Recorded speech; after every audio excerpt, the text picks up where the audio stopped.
नमस्कार, मैं अनन्या सहाय एक बार फिर से आप सभी का स्वागत करती हूँ इंडिया सिटी लाइव में। आज का हमारा मेन मुद्दा है गंगा के ऊपर जो पाथवे बना है, उसकी विशेषताएं, उससे फायदे, नुकसान और उस पर क्या विचार हैं। इस पर एक्सपर्ट एनालिसिस के लिए हमारे साथ है प्रशांत सर, जो कि पटना यूनिवर्सिटी में हमारे शिक्षक रह चुके हैं। वहाँ मास कम्युनिकेशन का क्लास लेते हैं और साथ ही साथ डेवलपमेंट कम्युनिकेशन के एक्सपर्ट भी हैं। तो आइए इनसे जानते हैं कि इनकी क्या राय है गंगा पाथवे के ऊपर। Hello sir. हेलो। बहुत-बहुत धन्यवाद आपको कि आपने अपने चैनल पर मुझे बोलने का अवसर दिया। धन्य सर, आप डेवलपमेंट कम्युनिकेशन का क्लास लेते थे, तो आप सबसे पहले हमारे दर्शकों को ये बता सकते हैं कि डेवलपमेंट का मतलब क्या होता है? What is development? डेवलप का मतलब है, देखिए कि अमूमन लोग भारत में विकास का मतलब समझ लेता है कि सड़कें बन गई, पुल बन गए, मॉल बन गए, बिल्डिंग्स बन गई ये। तो ये विकास का एक पक्ष है, बस मतलब ये इंफ्रास्ट्रक्चरल डेवलपमेंट है। हमारा है कि ह्यूमन डेवलपमेंट होना चाहिए, कि ये सब तो बने ही, ये इंफ्रास्ट्रक्चरल डेवलपमेंट, साथ-साथ में अच्छी शिक्षा हो, स्वास्थ्य अच्छा हो और लॉ एंड ऑर्डर अच्छा हो, एक भयमुक्त समाज रहे। क्राइम फ्री सोसाइटी तो नहीं हो सकती है, लेकिन क्राइमलेस सोसाइटी रहे, कमज़ोर को न्याय मिले, तब उसको मानेंगे कि हम ये डेवलपमेंट है। जी। सर, डेवलपमेंट और ग्रोथ में क्या डिफरेंस है? डेवलपमेंट और ग्रोथ अलग-अलग चीज़ें हैं, जैसे कि अ, उम्र का बढ़ना, पॉपुलेशन का बढ़ना, सब ग्रोथ है, लेकिन सब डेवलपमेंट नहीं हो सकता है। अगर कोई बच्चे की उम्र बढ़ रही है, तो वो ग्रोथ है, लेकिन अगर ग्रोथ के साथ उसकी पढ़ाई-लिखाई, उसका स्वास्थ्य, मेंटल, फिजिकल वेल-बीइंग भी अच्छा चल रहा है, तब वो डेवलपमेंट है। यही बेसिक अंतर है। सर, तो जैसा कि आपने बताया कि डेवलपमेंट और ग्रोथ दोनों में एक बहुत बड़ा अंतर है, तो उसी के हिसाब से ये जो गंगा पाथवे बना है हमारा नया, जिसको हम लोग मेनली मरीन ड्राइव के नाम से जानते हैं, आजकल पटना में बहुत ज़्यादा पॉपुलर है हाँ, और लोग बहुत ही बड़ी मात्रा जी। में छुट्टी में और मतलब जब भी उन्हें मौका मिलता है तो वहाँ जाते हैं, घूमते हैं। तो क्या वो सचमुच हमारे लिए डेवलपमेंट है? हाँ, एक बात मैं यहाँ पर कहना चाहूँगा कि जो गंगा पाथवे है, जिसको जेपी गंगा पथ हम कहते हैं, उसको हम लोग जेपी गंगा पथ ही कहें या गंगा पाथवे ही कहें, मरीन ड्राइव ना कहें, इस पर मेरा विरोध है।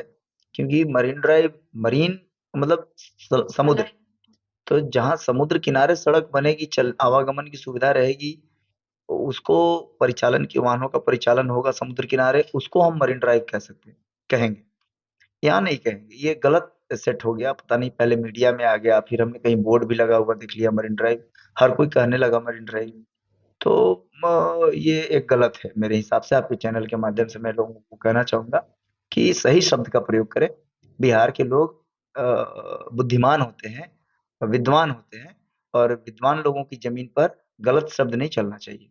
लोग क्या कहेगा, लोग तो हमारा मजाक उड़ाएंगे ना दूसरे हिस्से में, कि देखो बिहारी लोग, समुद्र है नहीं लेकिन मरीन ड्राइव बना लिया, तो हम लोग खुद ही मजाक का पात्र बन जाएंगे। मरीन ड्राइव कहने से हम लोग बचें। पहला बात, पहली बात। दूसरी बात, कि आपने कहा कि वो विकास की दृष्टि से कैसा है, मैंने कहा कि देखिए, वो जो सड़क बनी है गंगा किनारे, वो जरूरी है। और जिस तरह से पटना शहर की जनसंख्या बढ़ रही थी, और गंगा किनारे वाली जो सड़क है अशोक राजपथ, उस पर ट्रैफिक का जाम था।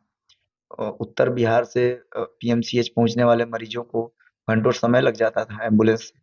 जैसे कोई मरीज सीतामढ़ी, मोतिहारी या गोपालगंज से चला, तो जितना देर में वो पटना शहर तक पहुंचेगा, उतने देर में पटना शहर से पीएमसीएच पहुंचने में लग जाता था उसको। जी। तो इसके लिए सरकार ने सबसे बड़ी राहत, मैं धन्यवाद देता हूँ, जो व्यवस्था है अपने शासन व्यवस्था, कि उन्होंने एक ऐसी व्यवस्था की कि एक जेपी गंगा सेतु है और बगल में जेपी पथ है, तो उत्तर बिहार से कोई भी एम्बुलेंस अगर आती है, तो हमको लगता है कि विद इन 10 to 15 मिनट्स, मैंने गंगा पार करने के बाद उस वो मरीज अस्पताल के कैंपस में होता है। तो कम से कम हमने तो इतना बड़ा काम किया, ये सरकार का ये बड़ा काम है, ये मैं मानता हूँ। लेकिन वही बात हुई कि ये इंफ्रास्ट्रक्चर के लेवल पे सुनने में तो अच्छा लगता है, लेकिन इसके कुछ नुकसान भी हुए। जैसे ये 2023 में जो छठ पर्व हुआ, उसके 2 दिन पहले मीडिया में तस्वीरें छपी, या टेलीविजन पे चाहे जहाँ, जिसमें हमने देखा कि एनआईटी पटना कॉलेज उधर के जो गंगा घाट है, वहां का पानी, मतलब मुझे लगता है कि अ, अभूतपूर्व रूप से नीचे था। मतलब गंगा अब और उत्तर की ओर शिफ्ट हो रही है, तो ये शुभ संकेत नहीं है। और जब हम गंगा नदी पर पुल बना रहे हैं या किसी भी नदी पर, तो पुल बनाए हम अपनी सहूलियत के लिए, क्योंकि अगर पुल नहीं बनेंगे तो जीवन दुष्कर रहेगा। साथ साथ हम यह भी ख्याल रखें कि जो पुल बन रहे हैं उससे गंगा का प्रवाह प्रभावित नहीं हो, जो जलीय जीव हैं वो प्रभावित नहीं हो, जो उसके अंदर छोटे छोटे माइक्रो ऑर्गेनिम्स रहते हैं, और जो उसका जो सॉइल और सैंड का इंटैक्ट है वो प्रभावित नहीं हो। क्योंकि नहीं तब तो फिर इकोसिस्टम नष्ट हो जाएगा अगर हम नदियों को नष्ट करते रहेंगे तो। एक उदाहरण मैं आपको बताता हूँ कि जब हम लोग पटना यूनिवर्सिटी में पढ़ते थे बहुत पहले, 15-20 साल पहले, तो उस समय जो हमारा राष्ट्रीय जलीय जीव है भारत का, गांगे डॉल्फिन, गांगे डॉल्फिन को भारत का राष्ट्रीय जलीय जीव सरकार ने घोषित किया है। तो वो गांगे डॉल्फिन पटना यूनिवर्सिटी के आसपास, मतलब पीएमसीएच से पकड़ के एनआईटी तक हम लोग घूमते फिरते थे, तो कई सारी डॉल्फिन्स खेलते हुए वहां दिखती थी। अब नहीं दिखती है। डॉल्फिन चली गई, कहाँ चली गई? वहां चली गई जहां ह्यूमन इंटरफेरेंस, मानवीय हस्तक्षेप कम है। मतलब हो सकता है वो पटना के उधर बड़हिया गंगा किनारे जो सिमरिया वाला जगह है, मुंगेर भागलपुर वाला कोई इलाका होगा, उधर शिफ्ट हो गई होंगी, या बक्सर साइड शिफ्ट हो गई होंगी। ये तो एक्सपर्ट बताएंगे, मैं तो जियोलॉजी या नदी विशेषज्ञ हूं नहीं। लेकिन जो हमने आंखों देखा महसूस किया कि पहले कहाँ के डॉल्फिन दिखते थे गंगा घाट के आसपास, अब नहीं दिखते हैं। तो कुछ तो कारण रहा होगा। मतलब डॉल्फिन यूं ही, डॉल्फिन का कोई ट्रांसफर पोस्टिंग का खेला तो है नहीं कि वो चली गई। और हाँ, हमको लगता है कि अगर ठीक से अध्ययन हो तो पता चलेगा कि मतलब जो मछलियों की वैरायटी थी उसमें भी कमी आई होगी। तो मेरा ये मानना है, अच्छा प्रवाह में भी कुछ डिस्टरबेंस हुआ हो, तो मेरा मानना है कि विकास जरूरी है, इंफ्रास्ट्रक्चर बनने चाहिए, पुल पुलिया फ्लाईओवर बनने चाहिए, लेकिन साथ साथ पर्यावरण संरक्षण भी होना चाहिए, नदियों का प्रवाह भी बना रहना चाहिए, पेड़ पौधों का भी होना जरूरी है, डॉल्फिन मछली का भी होना जरूरी है, क्योंकि इस धरती पर हम अकेले नहीं हैं, हमारे साथ और भी जीव जंतु हैं। सर, जैसा कि गंगा आपने नदी। नदी का प्रवाह जो है वो एक तरफ की ओर भागते जा रहा है और एक साइड से कम हो रहा है। तो ये बात एक बार मैंने भी डॉल्फिन को वहां पर देखा हाँ था हाँ। और सचमुच वो चीज एक्सपीरियंस होती थी अपने आंखों से। लेकिन अब जैसे जैसे स्तर जो है वो घटते जा रहा है गंगा का और गंगा भागते जा रही है किनारों से दूर, तो ऐसे में आपको क्या लगता है कि सॉइल फर्टिलिटी है या एक्वेटिक एनिमल्स की जो लाइफ है, ये सारी चीजें अफेक्ट हो रही है? नदी का पॉल्यूशन इस पाथवे की वजह से बढ़ा है? क्योंकि 2-3 साल में जो डिफरेंस गंगा में आया है, सडन हम्म, डिफरेंस, वो पहले तो नहीं था। हम्म। हाँ देखिए, प्रवाह नहीं शिफ्ट हो रहा है, मतलब नदी का जो अलाइनमेंट है, जो उसका लैंडस्केप है नदी का, वो पटना में देखा गया है कि वो उत्तर की ओर शिफ्टिंग हुई है। जैसे आप देखिए अशोक राजपथ पर उत्तर दिशा में, जो मतलब अशोक राजपथ जो लंबा सा है, उसके उत्तरी किनारे पर एक बाउंड्री बनी हुई है। गौर से देखिएगा तो वो बाउंड्री आपको लगता है कि मतलब पकड़ने के लिए मैं बोलूँ तो आप दीघा से लेकर गांधी मैदान तक ट्रेवल कीजिए तो आपके लेफ्ट साइड से एक बाउंड्री दिखेगी, 5 फीट की बाउंड्री। बाउंड्री 1975 के बाढ़ के बाद बनी थी, यानी गंगा का पानी वहां तक था, इसका मतलब। अब देखिए कि उस जो जो बाउंड्री खींची गई थी कि उधर पानी इधर शहर, उस बाउंड्री के उत्तर भी कितने हजारों मकान बन गए हैं। तो शिफ्टिंग तो हुई है। मान लीजिए अगर ये एक्सपर्ट बताएंगे नदियों के कि अगर ये गंगा नदी की जो शिफ्टिंग हुई है पिछले 40 वर्षों में, तो अगर ये नेचुरल शिफ्टिंग है तब तो ठीक सही है। लेकिन हमारे अति हस्तक्षेप के कारण अगर शिफ्टिंग हो रही है तब ये चिंता का विषय है। शहर के किनारे, सॉरी, नदी के किनारे शहर बसते हैं, शहर के किनारे नदी नहीं रहती है। हम तो गंगा की वजह से हैं। तो गंगा भी बचे, सोन भी बचे, दूसरी नदियां भी बचे। और कभी भी जब मैं या कोई पर्यावरण संरक्षण, नदियों की बचाव की बात करे तो उसे विकास विरोधी ना माना जाए। क्योंकि अगर विकास विरोधी नहीं होता तो ये इतने दुर्गम दुर्गम जगहों पर सड़कें और रेलवेज और फ्लाईओवर्स अगर नहीं बने होते, तो आप कल्पना कर पा रही हैं कि कोई शहर तक नहीं आ पाता। कोई मरीज, ऐसे ऐसे जगह हैं हमारे कोसी रीजन में, हमारे मिथिला रीजन में, ऐसे ऐसे जगह हैं, 6 महीने 7 महीने 8 महीने पानी रहता था, सड़कें नहीं थी, मरीज को खटिया पे लाद के शहर ले जाना पड़ता था। तो वो तो देश के कुशल इंजीनियरों ने, भारत में बिहार में मोक्षगुंडम विश्वेश्वरैया जैसे इंजीनियर ने काम किया और कोसी पर बांध बनाने का काम किया। और वैसे उनके जैसे कुशल अभियंताओं ने एक जाल बिछाया सड़कों का, पुलों का, फ्लाईओवर्स का, रेलवे ट्रैक्स का, और उसके वजह से दूर दराज के लोग भी शहर आते हैं इलाज कराने, पढ़ाई लिखाई करने। तो ये तो जरूरी तो है, लेकिन मेरा मानना है कि इसके साथ साथ हम नदियों के प्रवाह भी नहीं रोके, ये भी पेड़ भी नहीं कटे, ये भी, इसके बीच एक संतुलन बनाने की मैं बात कर रहा हूँ, ये भी साथ साथ चलता रहे। जी। सर, संतुलन की बात तो बहुत बड़ी बात है, क्योंकि इंफ्रास्ट्रक्चरल डेवलपमेंट भी हमारी लाइफ के लिए बहुत ज़रूरी है। क्योंकि जैसा हम लोग जानते हैं कि हमारी बेसिक जो नेसेसिटीज़ है, वो अब एक्सपैंड कर चुकी हैं। लेकिन जब डेवलपमेंट की बात करते हैं हम इंफ्रास्ट्रक्चर पे और नेचर पे, तो ये बैलेंस जो है ये हर जगह नहीं बैठ पाता। मतलब अगर हम इंफ्रास्ट्रक्चर डेवलपमेंट को बहुत ज़्यादा बढ़ा रहे हैं, तो कहीं न कहीं नेचर हरास हो रहा है। और अगर नेचर को ही हम ख्याल में अपने रखेंगे, तो इंफ्रास्ट्रक्चरल डेवलपमेंट की हम बात नहीं हाँ, कर पाते। ये दोनों साथ साथ चलेगा, क्योंकि आप अगर ऐसे देखिए, अगर हम आधुनिक विकास को सिर्फ खारिज कर दें, तब तो फिर जीवन बहुत कठिन हो जाएगा। फिर तो बिजली को हटाना पड़ेगा, सड़कों को हटाना पड़ेगा, जो पहाड़ों में ड्रिलिंग होके ऑल वेदर सड़कें बन रही हैं उसको हटाना पड़ेगा, तब तो फिर आप कल्पना कर मत नहीं कर पाइएगा। लेकिन इसी गिवन सिचुएशन में, मतलब जो दी गई परिस्थिति है, उस दी गई परिस्थिति में ही कैसे हम पर्यावरण को कम से कम क्षति पहुंचाते हुए अपना काम कर लें। जैसे अगर आपको 4 लेन 6 लेन सड़कें बनानी है, और एक आजकल एक्सप्रेसवे फ्रीवेज का कॉन्सेप्ट आया है, जिनमें सीधी सड़कें बनती हैं, मतलब उसमें टर्न्स कम होते हैं। तो सीधी सड़कें बनाने का मतलब हुआ कि कई पेड़ काटने पड़ेंगे, कई जो एकदम अति उपजाऊ भूमि है भारत की, जिसमें मतलब मिट्टी सोना जैसे बोलते हैं, तो वो सारे जो एग्रीकल्चरल लैंड है उसको कुर्बान करना पड़ेगा, पेड़ों को बलिदान देना पड़ेगा। तो ये तो है, लेकिन तब ये भी विचार करना चाहिए कि ठीक है, हम 6 लेन बना लेंगे, इतने सारे लॉस होंगे, इसको पूर्ति कैसे करें। इसका ये मतलब नहीं होगा कि कोई कहेगा तब तो प्रशांत जी आप कह रहे हैं कि सड़कें नहीं बने, नहीं नहीं, मैं ये नहीं कह रहा हूँ। सड़कें बने, साथ ये भी विचार हो कि जो पेड़ों का और एग्रीकल्चर लैंड का नुकसान हो रहा है, उस नुकसान की भरपाई कैसे करें, और अगर भरपाई नहीं कर पाए तो उस नुकसान को मिनिमाइज कैसे करें। कम से कम इतना पर तो बात हो सकती है ना, नहीं तो फिर वही होगा, ग्लोबल वार्मिंग। एक पता है ना, 3 4 साल पहले ग्लोबल वार्मिंग से बिहार में एक ही दिन में कुछ 100 लोग मर गए थे।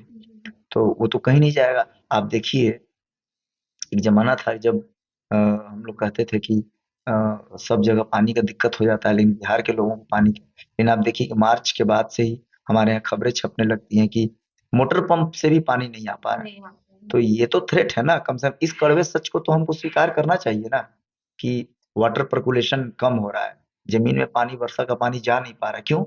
जहां जगह मिला, हम लोगों ने या तो सड़कें बन गई, नहीं तो सीमेंटेड फ्लोर बना दिए। तो हर जगह सीमेंटेड। आप देखिए, पहले स्कूल्स में, हम लोग स्कूल में पढ़े थे, खाली जमीन होती थी, घास, और बरसात हुआ, घास बड़े हुए, पूरा पानी अंदर गया। अब मैं कई स्कूल्स में घूमता हूँ, जानती हैं, बड़ा सा कैंपस रहता है और पूरा कैंपस सीमेंटेड रहता है। अब पता नहीं वो सीमेंटेड कैंपस बना के क्या कर पाते हैं। घास ही रहता तो क्या घाटा था। अरे बरसात में कीचड़ हो जाता तो बच्चे नहीं खेलते। लेकिन सीमेंटेड, उतने बड़े कैंपस को आपने सीमेंटेड बना दिया, और इससे वाटर पर्कुलेशन कम गया। तो मैंने एक उदाहरण दिया जब आपने संतुलन की बात पूछी थी, आप जो आपका प्रश्न था, कि संतुलन हमें कहीं ना कहीं बनाना तो होगा, और इन्हीं तरीकों से बनाना होगा। जी। सर, संतुलन की बात तो ठीक है, लेकिन जो नेचर के लिए थ्रेट होता है, ये जो गंगा पाथवे हम लोग देख रहे हैं, तो गंगा पे बहुत लोगों का यहाँ पे थोड़ा सा हाँ विचारों हाँ। का यहाँ पे मेल नहीं बैठता।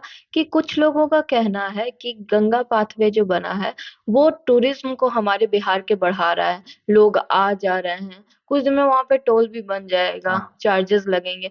साथ ही साथ छोटे छोटे जो लोग वेंडर्स है वहां पे अपना लगा रहे हैं, फूड कार्ट लगा रहे हैं, हम्म। ठेला लगा रहे हैं, जो भी। तो उससे उन लोगों की भी आमदनी हो रही है, ऐसा एक सेक्शन ऑफ सोसाइटी का कहना है। वहीं दूसरी तरफ एक सेक्शन का ये कहना है कि अगर हम बिहार टूरिज्म को गंगा के ही साथ लेकर चलते, अगर इस पाथवे के हम्म। को ना लेकर के हम गंगा के ही किनारे एक सुंदर, मतलब जैसे बनारस वगैरह में घाट का निर्माण बहुत अच्छे रूप में, गंगा आरती को बढ़ाते, बहुत सुंदर। गंगा आरती को बढ़ाते या घाटों के टूरिज्म को बढ़ाते, हाँ, और उसी पे अगर लोगों को ऑक्यूपेशन देते, तो वो ज्यादा सही होता या ये ज्यादा सही है? इसका कंपैरिजन करना मुश्किल हो रहा है। हमें लगता है कि दोनों अलग अलग चीजें हैं, और विकास जब भी होता है तो हमें लगता है किसी भी विकास में हमें समेकित प्रयास करना चाहिए, हॉलिस्टिक अप्रोच रखना चाहिए, सबको मिलाकर, अलग अलग करके नहीं। चूंकि एक हमारे लिए बहुत बड़ी ब्लेसिंग है कि जो पटना शहर है वो गंगा किनारे, नदियों के किनारे बसना एक सौभाग्य की बात है। हर शहर को ये सौभाग्य नहीं है। थेम्स नदी के किनारे लंदन है ना? गोमती नदी के किनारे लखनऊ है, जमुना किनारे दिल्ली है। तो नदियों के किनारे बसना सौभाग्य की बात है। अ, प्रयागराज में तो संगम ही है, गंगा किनारे बनारस है, कानपुर है। तो मेरा मानना है कि जो गंगा घाट और गंगा पाथवे की बात है, पहली बात की मैं आपके चैनल के माध्यम से स्पष्ट कर देना चाहता हूँ कि जो गंगा पाथवे है वो टूरिज्म के लिए नहीं बना है। और अगर वहाँ ठेले वाले खुमचे वाले लग रहे हैं तो आपको ये भी जानकारी मैं दे दूं कि उनके कारण वहाँ वहाँ ट्रैफिक का प्रॉब्लम हो रहा है। और जो सोचकर सरकार ने टैक्स पेयर के करोड़ों रुपए से वो गंगा पाथवे बनाया था कि उत्तर भारत के मरीज तेजी से पीएमसीएच पहुंच पाएंगे, या भविष्य में पटना यूनिवर्सिटी या एनआईटी वाला गेट खुल जाएगा तो जितने सारे टीचर्स हैं, हजारों स्टूडेंट्स हैं, वो सब जा पाएंगे। और उसके बाद जो अ, हमारा जो तख्त हरमंदिर साहिब है, तो दानापुर में जो वो कौन सा गुरु जी का है, दानापुर में, मैं वो नाम भूल रहा हूँ, वहां से और तख्त श्री हरमंदिर साहिब तक वो एक फ्रीवे मिलेगा। तो वो सोच कर बनाया गया था, ठेले खोमचे वालों के लिए नहीं बनाया गया था। मैं उनका विरोधी नहीं हूँ। मैंने देखा है कई अवसरों पे वहां से गुजरते हुए जाते हुए कि वहां पुलिस खड़ी रहती है। 50 की संख्या में पुलिसकर्मी सिर्फ इसलिए डिप्लॉयड है, आपको आश्चर्य होगा, एक तो हमारे यहाँ ऐसे ही पुलिस बल कम है। 50 से अधिक पुलिसकर्मियों को वहां इसलिए खड़ा रहना पड़ रहा है क्योंकि ठेले खोमचे वाले के कारण एम्बुलेंस तक फंस जा रही है जी। एक बार मैं शाम को लौट रहा था पटना यूनिवर्सिटी से, एक बार लौटने में 6 बज गए, उधर से ही अपने और साथी के शिक्षक के साथ। एम्बुलेंस फंसी हुई है, और जो सड़क किनारे फूड स्टॉल, जो चाउमीन मोमोज है, उसको खाने के लिए लोग बाइक और कार बेतरतीब ढंग से उस गंगा पाथवे पे, बताइए फोर लेन है, वहां पे खड़ी कर चुके हैं। बाकी गाड़ियां भी धीरे धीरे रेंग रही हैं, एम्बुलेंस रेंग रहा है, बताइए। तो जब एम्बुलेंस को वहां भी रेंगना ही था, तो हमारा ये पटना का अंदर का सड़क क्या खराब थी? तो ये एकदम गलत कॉन्सेप्ट है। और मैं सरकार से अनुरोध करूंगा कि वहां कोई फूड स्टॉल नहीं होना चाहिए, वो टूरिज्म की जगह नहीं है। 4 लेन 6 लेन सड़कें टूरिज्म की जगह नहीं होती। वहां वहां फूड स्टॉल की जगह नहीं होती, उसकी जगह दूसरी है। सड़कें चलने के लिए होती हैं, व्यवसाय करने के लिए नहीं होती है। ये कॉन्सेप्ट क्लियर रहना चाहिए। सड़क किनारे खोमचा लगा के रोजगार पैदा करना, या आप चलने वालों को तकलीफ दे रहे हैं। मैं रोजगार का विरोधी नहीं हूँ, उसके लिए वेंडिंग जोन का कॉन्सेप्ट है, उनके लिए शहर में और जगह है। लेकिन भाई आप जो एक्सप्रेसवे है, फ्रीवे है, 4 लेन 6 लेन है, वहां आप छोटा सा ये खड़ा कर दे रहे हैं। और एक नहीं है, हमको लगता है 500 स्टॉल है वहां पर। एक दो रोज रहता एक तो नया खुल रहा रोज है। एक नया खुल रहा है, लोगों ने उसको पिकनिक स्पॉट बना दिया। एक मेरी व्यक्तिगत राय मैं बता दूंगा नन्या जी आपको, लोग हंसेंगे हम पर। ये एक सड़क क्या बन है, तो वो सड़क ही ना। अब उसको आप सुंदर नाम जबरदस्ती का दे रहे हैं, मरीन ड्राइव। एक सड़क क्या बन गई, हम लोगों ने उसको पिकनिक स्पॉट बना दिया। तो देश के जो विकसित राज्य हैं, प्रांत है, वहां पर बिहारियों पे हंसेंगे कि बिहारियों के पास घूमने का कोई जगह नहीं है, सड़क किनारे घूमने जाते हैं इन लोगों ने।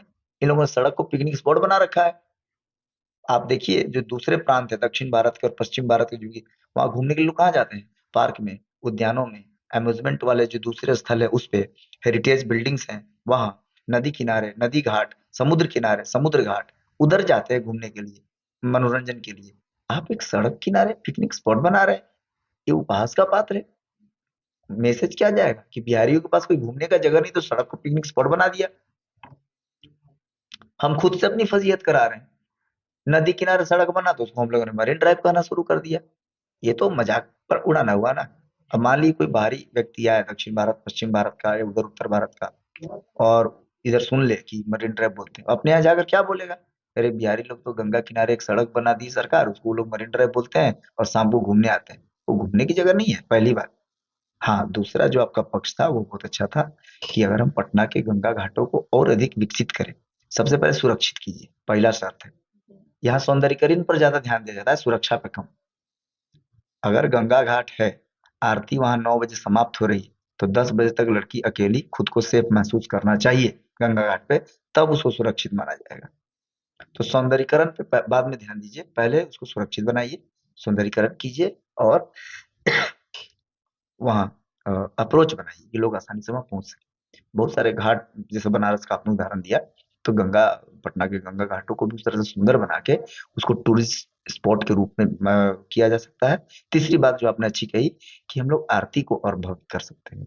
और जैसे बनारस में दशाश्वमेध घाट पे हम लोग नाव पे खड़े होकर आरती देखते हैं, पटना में भी लोग वैसे देखें आरती। तो भाई चीजों को सुंदर, सुलभ, सुरक्षित बनाइएगा तब ना लोग आएंगे। ऐसे कोई कैसे आएगा? एक तो ऐसे ही धारणा हमारे बनी बनी हुई कि बिहार में मत जाओ, लोग अपहरण कर लेगा, लूट लेगा, छीन लेता है, वहां मोबाइल स्नैचिंग कर लेगा, चेन स्नैचिंग कर लेगा। एक तो ऐसे ही हमारी इमेज खराब बनी हुई है। तो तीन, हमको लगता है कि पहले आप चीजों को सुरक्षित बनाइए, फिर सुंदर बनाइए, और उसके बाद सुलभ बनाइए। सुरक्षित, सुंदर और सुलभ, यह तीन सूत्र जब तक नहीं रहेगा, तब तक पर्यटन विकसित नहीं हो पाएगा। आप देखिए, भारत में वैसे वैसे स्थल हैं, टूरिस्ट प्लेस है, राजस्थान के, मैं नाम किस सर, उनका 400-500 साल का इतिहास है। महाराष्ट्र में देखिए, 400-500 पुरानी, 500 साल पुरानी बिल्डिंगें हैं, पूरी दुनिया भर से टूरिस्ट आते हैं। हमारे यहाँ हजारों साल का इतिहास है, हमारे यहाँ 3,000 साल पुराने की का इतिहास जमीन पे खड़े खड़े चल रहा है। हमारे यहाँ लोग कम आते हैं। क्यों कम आते हैं? क्योंकि हम सुरक्षा की गारंटी नहीं देते, लॉ एंड ऑर्डर ठीक नहीं रखते, इसलिए लोग नहीं आते। अब वो वाला च्युइंगम नहीं चलेगा कि अरे हमारे यहाँ तो जापान से लोग आते हैं, बौद्ध आते हैं, चाइना से आते हैं, सब जगह से टूरिस्ट बोध गया आते हैं, मजबूरी में आते हैं। क्योंकि बुद्ध ने ज्ञान प्राप्त किया इसलिए आते हैं, शौक से घूमने नहीं आते हैं। और एक सुरक्षा का को लेकर डर, असुरक्षा की भावना रहती है लोगों में। ये बात सुनने में, कहने में अच्छी नहीं लगेगी, लेकिन अभी भी हमको लगता है कि जो बाहर से टूरिस्ट आ रहे हैं, उनमें हम कॉन्फिडेंस भरे कि आप बिहार आएंगे तो आपको सुरक्षा मिलेगी। मतलब अब कोई टूरिस्ट जाए कंप्लेन करने के लिए पुलिस थाने में, तो 5 मिनट के अंदर एफआईआर दर्ज होना चाहिए, उसको पैरवी नहीं करानी पड़े। जब कोई टूरिस्ट आके मिनिस्टर से पैरवी करा के एफआईआर दर्ज कराया, तब काहे की सुरक्षा हुई? पहली नजर में होनी चाहिए, एक बार में सुरक्षा होनी चाहिए। तो सबसे पहले हम सुरक्षा पे ध्यान दें, तभी टूरिज्म का संकल्प पूरा हो पाएगा। और पता नहीं, आंकड़ेबाजी होते रहती है कि 2 वर्ष में इतने परसेंट टूरिस्ट बढ़ गए। अब कैसे बढ़ जाते हैं पता नहीं, सड़कों पे तो नहीं दिखते हम लोग को। जो पहले हम लोग विद्यार्थी काल में जितने टूरिस्ट देखते थे, उतने ही दिख रहे हैं अभी भी। और वही है, क्योंकि वो कहीं और नहीं जा सकते। बुद्ध का ज्ञान इस धरती पर, इस ग्रह पर और दूसरी जगह कहीं नहीं हुआ था। तो दुनिया का कोई भी बौद्ध होगा तो वो बोध गया आएगा ही आएगा।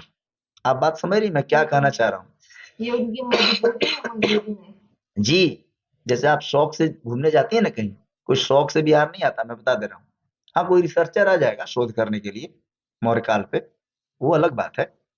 लेकिन एक जो होता है ना कि पूरी फैमिली आ रही है, वो कहाँ आप देखते हैं? लेकिन आप देखिए, दूसरी जगह जाकर देखिए। मैं नहीं कहता हूँ कि जीरो क्राइम हो जाए, लेकिन यार कम से कम इतना तो रहे कि पुलिस को देख के किसी टूरिस्ट में कॉन्फिडेंस आए कि अब पुलिस वाला खड़ा है, हमको कुछ नहीं होगा। इतना तो भरोसा है। तो मेरा मानना है कि सबसे पहले सुरक्षा पे ध्यान देना चाहिए, उसके बाद सौंदर्यीकरण और सुलभता, तब जाके टूरिज्म बढ़ेगा, ऐसे नहीं बढ़ पाएगा। जी। ज़रूरी है वो कि है सुरक्षा, सौंदर्यीकरण और उसके बाद सुलभता। तो जब सुलभता की ही हम बात कर रहे हैं तो गंगा पाथवे तो सही है, लेकिन और भी सड़कें, मेट्रो लाइन बन रही है पटना में, ये भी सही है। लेकिन सर इसी की वजह से हम लोग एक तरफ, दूसरी तरफ ये भी तो देख रहे हैं कि पटना का पॉल्यूशन आए दिन बढ़ते जा रहा है। जैसे दिल्ली की हालत हो चुकी है कि आज वहां सांस लेना मुश्किल हो गया। क्या आगे आने वाले देशों में, आने वाले समय में ये जो हमारा मतलब आधुनिकरण हो रहा है, गंगा पाथवे का बनना या मेट्रो लाइन का बनना सड़क किनारे, तो क्या इस चीज को हमारी भी हालत भविष्य में वैसी हो सकती है जैसे अभी दिल्ली की है? क्योंकि बिहार को कहा जाता है कि अभी भी यहाँ उपजाऊ जमीन, खेती और नेचर से कनेक्टेड लोग हैं, तो क्या वो कनेक्शन बरकरार रहेगा? क्योंकि गंगा जैसे जैसे भाग रही है तो एक तरफ से हमारी हाँ ठीक है, फर्टिलिटी मैं कम समझ हो गया। रही है। आपने कहा कि क्या जो दिल्ली की स्थिति है पटना की भी हो जाएगी। जी। मैं आपको बताना चाहूंगा कि पटना की होगी नहीं, पटना की हो चुकी है। अभी जो मेरा गला फंसा हुआ है, ये एयर पोल्यूशन बढ़ने के कारण हुआ है। जब जब पोल्यूशन बढ़ता है तो ये नजल कंजेशन, स्नीजिंग, ये वाली प्रॉब्लम शुरू होती है। और पोल्यूशन बढ़ा हुआ है, वो तो आपको घर से निकलते ही कुछ दूर चलते ही पता चल जाएगा। आंखों में जलन होने लगती है, सांस लेने में प्रॉब्लम होने लगता है। और एक्यूआई लेवल के लेवल पे बात करें तो हमको लगता है कि भारत की जो प्रांत की राजधानियां हैं, हमको लगता है सबसे प्रदूषित राजधानी आपका शहर ही है। तो दिल्ली से ज्यादा दूर नहीं है आप। दिल्ली में जो परिस्थिति है उससे थोड़ा बहुत ही कम है आप। मतलब डेंजर जोन में आप भी हैं, पटना के जो रहने वाले लोग हैं। कोरोना में मास्क लगा, अब मुझे सालों भर शहर में मास्क लगा के चलना पड़ता है, इतना पोल्यूशन है, मैं बता दे रहा हूँ। खास करके जो कंजेस्टेड इलाके हैं, अशोक राजपथ वाला इलाका है, इधर एग्जीबिशन रोड, जहाँ ट्रैफिक कंजेशन ज्यादा है, वहां पर धूल और ट्रैफिक के कारण सीएनजी आने से थोड़ी सी राहत जरूर है, फिर भी डीजल वाली गाड़ियां हैं। तो पोल्यूशन वाले फ्रंट पे तो आप सेफ जोन में नहीं है, नंबर वन। नंबर टू की जो मेट्रो वगैरह के काम हो रहे हैं, मेट्रो तो जरूरी है क्योंकि एक बड़ा शहर हो चुका है, आपको लगता है 30 लाख से ज्यादा जनसंख्या शहर की होगी, तो अब तो मेट्रो बनना चाहिए। और उसको भी आने में 4 साल लगेंगे अभी। तो ठीक है, जब भी बनेगा अगर, तो बन जाएगा तो उससे सहूलियत होगी, एक रैपिड ट्रांजिट सिस्टम डेवलप होगा। लेकिन हमको लगता है कि शहर को थोड़ा और ग्रीन करने की आवश्यकता है। अब देखिए, हमको लगता है कि किसी अखबार ने छपा था कि पिछले कुछ सालों में, मैंने कुछ साल नहीं, 10-15 साल या 20 साल जो भी, पटना के छोटे बड़े 450 तालाब खत्म हो गए। आपने क्या किया? कोई आरटीआई करके पूछे कि भाई पिछले 20 सालों में, पिछले 15 सालों में शहर के सारे तालाब कहाँ चले गए? कुछ पता चले? या सरकार ने नए कितने तालाब बनवाए? या सरकार मानती है कि तालाब बेकार की चीज है, सब रहनी नहीं चाहिए, इसको हटा दो, तालाब भर के वहां बिल्डिंग बना दो? तो जल संरक्षण के जो उपाय थे उसको हम लोगों ने खत्म कर लिया। थोड़ी सी बारिश आती है तो बाढ़ जैसी स्थिति हो जाती है। तो हमको लगता है कि प्रकृति को ज्यादा समय तक नजरअंदाज करना और एक मर्यादा के बाहर जाकर नजरअंदाज करना, हम अपने लिए ही समझिए मुसीबत न्योत रहे हैं। तो दोनों को भी सामंजस्य बनाकर चलना चाहिए। जैसे गंगा पाथवे का बनना बड़ा अच्छा कदम है, पुल का बनना, सरकार एक और पुल गंगा पर बना रही है, वो भी जरूरी है, मोबिलिटी बढ़ रही है। लेकिन मेरा मानना है कि जब इतना सब कुछ हो ही रहा है तो पर्यावरण के बारे में भी हो रहा है, उस पर भी हो रहा है। लेकिन हमको लगता है कि उस अनुपात में नहीं हो रहा है जिस अनुपात में अपेक्षित है। जी। सर, आपकी हमारी सरकार से और हमारी जनता से क्या अपील होगी इस बारे में? ये बैलेंस जो है ये किस तरह से मेंटेन हो सकता है, या हम लोग अपना कुछ योगदान इसमें दे सकते हैं? भाई एक लोग, एक जागरूक समाज तो होना ही चाहिए। और सरकारें अपने स्तर से प्रयास कर रही हैं, पर्यावरण विभाग द्वारा कई तरह के जागरूकता कार्यक्रम भी चलाए जाते हैं। लोग जागरूक तो हैं ही, प्रयास भी हो रहा है। लेकिन मुझे लगता है कि इस पर इतने प्रयास से काम नहीं चलेगा, थोड़ा और अधिक ध्यान देने की जरूरत है। और जो पर्यावरण संरक्षण की बातें हैं, वो सेमिनार में और क्लासरूम तक सीमित नहीं रहे, वो योजनाओं के कार्यान्वयन तक पहुंचे। क्योंकि अगर कोई कहेगा कि हमने फलाना ढिमकाना ये सब कर दिया, तो अगर कर दिया तो फिर इतना पोल्यूशन क्यों है भाई? अगर कर दिया तो 2 दिन के बारिश में बाढ़ क्यों लग जाती?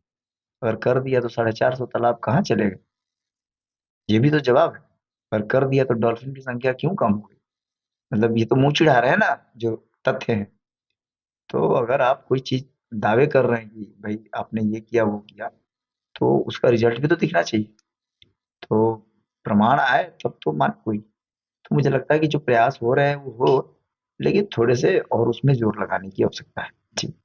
Thank you sir. तो हमारे साथ थे प्रशांत सर, जिनका सबसे अहम बात जिन्होंने कही वो ये थी कि हमें सुरक्षा, सौंदर्यीकरण और उसके साथ ही साथ सुलभ पटना को बनाने की बहुत ज्यादा आवश्यकता है, और साथ ही साथ नेचर और मॉडर्नाइजेशन, इसके बैलेंस को बनाने की भी बहुत जरूरत है। Thank you.